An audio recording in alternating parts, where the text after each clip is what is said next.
বাংলাদেশের ফরিদপুরের সদরপুর থানা কত সালে মাধ্যমিক পাশ করেছে?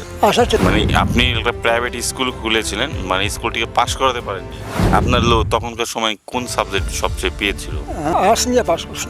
আর বন্ধুরা, ইনি আমার পিছনে রয়েছেন, ইনি কিন্তু মাধ্যমিক পাস। হ্যাঁ, তাও আবার কোথা থেকে? তাও আবার বাংলাদেশ থেকে কিন্তু মাধ্যমিক পাস। হ্যাঁ, সে ভারতে আসে, ভারতে এসে কিন্তু সে মাস্টারিও করেছিল।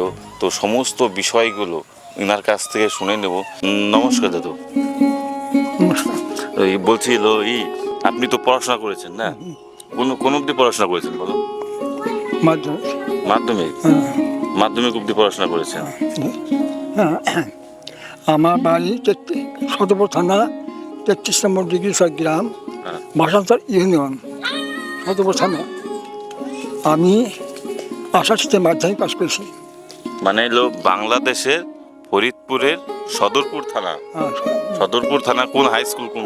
Ahmedabad high school. Amidabad high school থেকে কিন্তু তিনি পড়াশোনা করেছেন। তো সেখান থেকে কিন্তু ইনি মাধ্যমিক পাশ করে কিন্তু এসেছেন। কত সালে মাধ্যমিক পাশ করেছেন? 68-তে। 68 সালে, 1968 সালে কিন্তু তিনি মাধ্যমিক পাশ করে এখানে ভারতে আসেন নাকি? তো এখানে এসে তারপরে কোনো চাকরি বাকরি করেন না? পাইনি। করেছিলেন চাকরির জন্য? অ্যাপ্লাই করছিলাম না, আমি শুনলাম যে আপনি মাস্টারই করতেন নাকি এখানে? টিউশনি মাস্টার ছিলাম না তুমি? এক টিউশনি মাস্টার ছিলেন।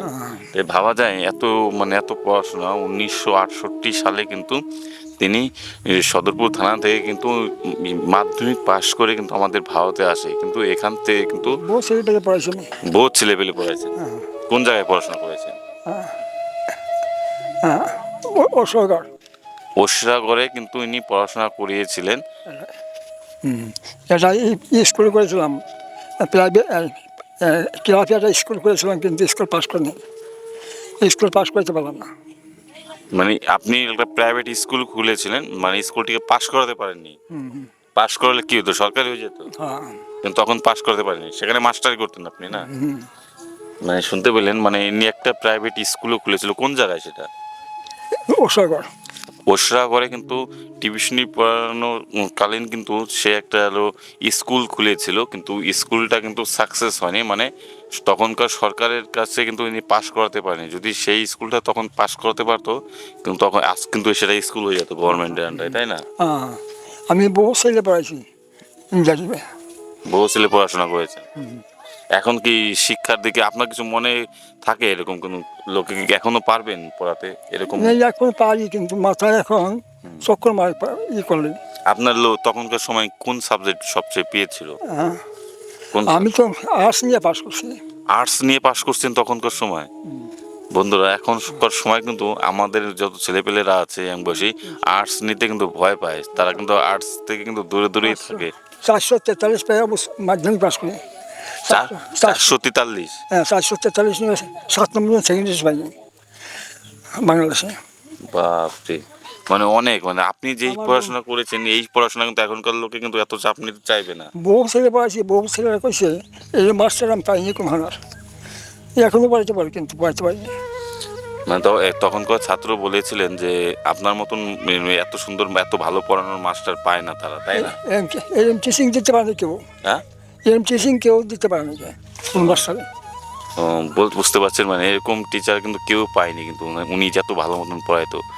তা আপনি যদি মানে তখনকার সময় যে অঙ্ক ইতিহাস এইসব বিষয়ে কিছু একটা বলবেন, মানে প্রিয় সাবজেক্টের কোনটা সবচেয়ে প্রিয় ছিল, কিভাবে পড়াতেন কোন একটা বিষয়ের উপরে? আমি বাংলায় ভালো পড়াতাম। বাংলা কোন একটা আপনার মনে পড়া কোন একটা গল্প বলুন, যে সেই গল্পটা একটু মনে 2 লাইনে বলুন। আমি আমি কবিতা বলি। দিন ফয়া যায় আমার দিন ফয়া যায়, মাঝের রবি ডুবছে সাজে, দিনটা গেল বিছা কাজে, এক পা কেবল পালি আসে এক পা দিস নাই, আজ করবো না করবো খালি, এইবার দিন গেল খালি, কেমন করে হিসাব দেবো নিকাজ নিশায়, কোথায় কাছর অবসন্ন কাজ দিলাম কয়জন্য, কতগুলো জল দিয়েছি ও কল্পি ভাষায়, দিন বেকারি পাখি পথিত কে পেশা আমার দ্বারা, পথিহারা পুচ্ছারা দুর্ভাগ্য দ্বারা কাজ দিলাম শোকের বে করে বেদনায়। গোবিন্দ দাস এই কবিতাটা লেখছেন শয্যাগত অবস্থায়। গোবিন্দ দাসের কবিতা এটা? কোন এই কবিতাটা কি এখন আমাদের এইসব পড়াশোনায় আছে না নেই? এই বইতে দেখি না এখন আমি এখনকার এটা বাংলাদেশের তো কথা বললেন না? বাংলাদেশে বাংলাদেশের গোবিন্দ দাসের একটি কবিতা তিনি বলে শোনালেন আমাদের, ওই কবিতাটা আমি ফাইভে পড়েছিলাম। ভাইবে পড়েছিলেন, সেই কথাটা এখনো মনে আছে দেখুন। ছোটোবেলায় অনেক গল্প মনে আছে আমার এখনো। হুম। আপনার তখন স্কুলে পড়াকালীন আপনার কোনো বন্ধুর কথা মনে আছে যার সাথে একসাথে পড়াশোনা মাধ্যমিক দিয়েছিলেন সেরকম? এখানে সেই এসডিও ডেপুটি ম্যাজিস্ট্রেট, হ্যাঁ এখন এসডিও আরামবাগ ডেপুটি ম্যাজিস্ট্রেট, ওই একসঙ্গে পড়াশোনা করেছি। আরামবাগের ডেপুটি মিনিস্টার এখন এসডিও হয়েছে, এখন এসডি হয়েছে, এখন রিটায়ার, এখন রিটায়ার অবস্থায় আছেন। বাড়ি হুগলি। হুগলিতে? আপনি এই দেখা করছেন তার সাথে কোনোদিনও? আমি আমি ছেলে ভর্তি করেছিলাম তো। আপনার ছেলে ওখানে ভর্তি করেছে? হ্যাঁ ও আচ্ছা, সে জীবিত আছে এখনো না? হ্যাঁ, আমার ছেলে জীবিত আছে। না না, ওই যে ডেপুটি মিনিস্টারের কথা যে হ্যাঁ বললেন, এখনো বাচ্চা আছে। এখনো বাতাস আপনার বন্ধু না? আমার বন্ধু সেই বাংলাদেশে একসাথে পড়াশোনা করেছে? একসাথে পড়াশোনা করেছি। তাহলে তিনি এখানে এসে চাকরি পেয়ে গেল আর আপনি পেলেন না? আমি দুর্ভাগ্য বিষয় আপনার হয়নি আর কি। মানে এরকম তো আরো অনেক চাকরিজীবী আছে, যেটা আমার বন্ধু। আমার অভাবের জন্য আমি পেলাম না। 10,000 টাকা হলে সে সময় আমি মাস্টারি পেতাম। উনি সত্যি কথার উপরে যে কথাগুলো বললেন, যে বাংলাদেশে কিন্তু মাধ্যমিক পাশ করেছেন 1968 সালে। তার বন্ধুর তারা একসাথে যারা পড়াশোনা করেছিল বাংলাদেশে, তারা কিন্তু প্রায় ভারতে আসে। আর ওনার বন্ধু যারা ছিল প্রায় লোকই মানে বড় বড় পদে চাকরি পেয়েছেন, তারা কিন্তু এখন রিটায়ার অবস্থায় আছে। আর তিনি চাকরি পায়নি, মানে খুব অভাবের সংখ্যা ছিল, তার জন্যই পায়নি, তাই না? আমি সেই সময় টাকা থাকলে কি আমি মাস্টারি পেতাম। মানে তখন ঘুষ দিলে মাস্টার পেয়ে যেতেন, এটা বললেন?